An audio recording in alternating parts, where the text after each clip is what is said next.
Hollywood's most famous movie stars leave the film capital to help the government sell war bonds. The country has asked the people to invest $1 billion in 1 month to help pay for the war.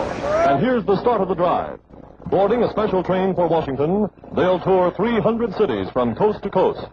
Go to any city that agrees to subscribe at least $1 million.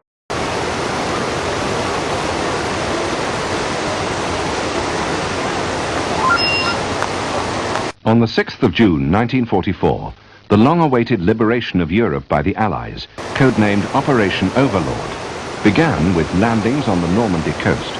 From 6:30 a.m., 5 assault divisions came ashore from some 4,000 landing craft over a 50-mile front.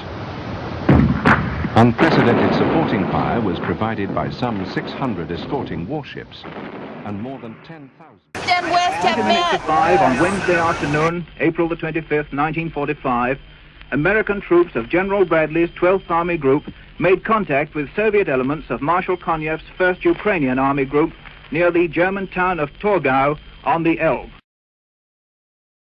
I started thinking about the memorials that's on both sides of it, the Washington and the Lincoln Memorial, and what it represents. One is about the beginning of our country. There was a war at that time, the Revolutionary War. And another time of great turmoil in Lincoln was the war between the states. And here we have the Great War, and right between where all the countries that the whole world got involved. These are very important moments in U.S. history that I felt belong here. And it's important that we don't forget any of these times in history. So I thought it was very appropriate for this memorial to be here. You know, every American or many citizens around the globe were involved in the war. And if you see veterans that come here, you know, they felt forgotten for so long that nothing happened.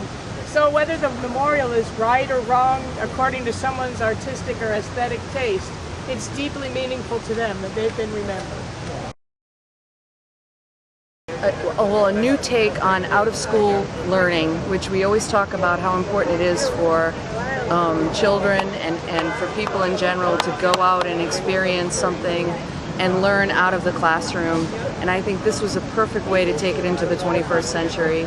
Like, this was definitely a different way of seeing it. Yeah. And we got different information that, you know, like we walked past all those panels really before and didn't really study it before.